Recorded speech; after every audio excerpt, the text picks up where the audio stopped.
நண்பர்களுக்கு வணக்கம். இன்றைக்கி என்ன பார்க்க போகிறோம் அப்படின்னா டிஎன்யூஎஸ்ஆர்பி, அதாவது டிஎன்யூஎஸ்ஆர்பியில் 2ஆம் நிலை காவலருக்கான தேர்வுக்கான அனௌன்ஸ்மெண்ட் வந்திருக்கு.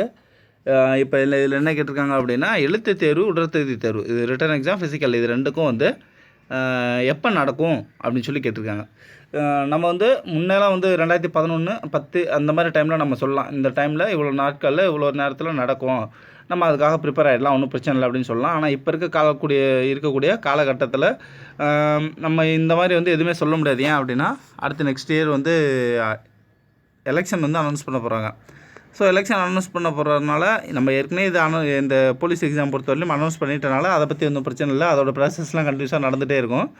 ஸோ எலெக்ஷன் அனௌன்ஸ் பண்ண போகிறாங்க அப்படின்னா அந்த வேலையில் கொஞ்சம் பிஸி ஆகிடுவாங்க.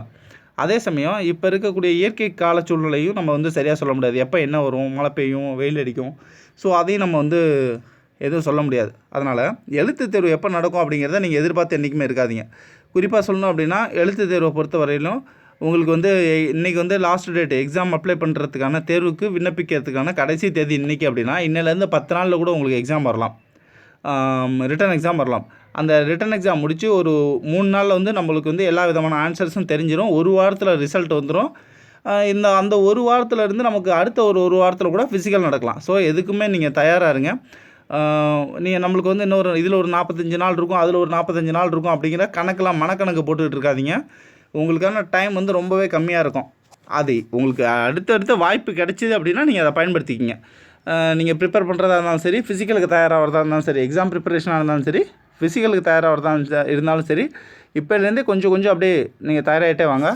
ஏன் அப்படின்னா, உங்களுக்கு வந்து கடைசியாக வந்து நம்மளுக்கு வந்து எக்ஸாமுக்கு, ரிட்டன் எக்ஸாமுக்கு 45 நாள் டைம் கொடுப்பாங்க, இல்லைன்னா ஃபிசிக்கலுக்கு ஒரு 2 மாதம் டைம் கொடுப்பாங்க, 1 மாதம் டைம் கொடுப்பாங்க அப்படிங்கிற மனக்கணக்கெலாம் போடாதீங்க. ஏன்னா ஒரு அனௌன்ஸ்மெண்ட் வந்துச்சு அப்படின்னா அதை சீக்கிரம் முடிக்கணும் அப்படிங்கிறதுல தான் போர்டு வந்து கண்ணும் கருத்துமாக இருப்பாங்க.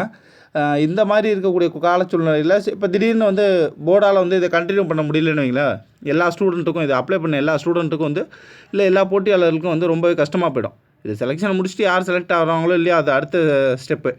ஸோ அதை அவங்க ஃபினிஷ் பண்ணுறதுல தான் அவங்க கரெக்டாக இருப்பாங்க. அதில் ஏதாவது இடர்பாடுகள் எதுவும், தொந்தரவுகள் எதுவும் வந்துடக்கூடாதுன்னு அவங்களும் விரும்புவாங்க. அதனால் நீங்கள் முடிந்த வரையில் வந்து இதற்கான டைம் பீரியடை செட் பண்ணிவிட்டு, நீங்கள் வந்து நம்மளுக்கு இன்னும் டைம் இருக்குது, இல்லைனா நம்ம கேஸ் போடலாம், அந்த மாதிரியான ஒரு தவறான எண்ணத்தில் இருக்காதீங்க. ஏன் அப்படின்னா, இதெல்லாம் வந்து போர்டோட கையில் இருக்குது. ஒரு செலெக்ஷன் எப்போ நடத்தும், எவ்வளோ நாள் டைமில் எக்ஸாம் வைக்கணும், அதுக்கடுத்து ஃபிசிக்கல் எப்போ வைக்கணும் அப்படிங்கிறதோட விருப்பம் முழுக்க போர்டு தான் டிசைட் பண்ணும். ஸோ நீங்கள் வந்து எக்ஸாமுக்கு, ரிட்டன் எக்ஸாமுக்கு தயாராக இருங்க, ஃபிசிக்கலுக்கு தயாராக இருங்க.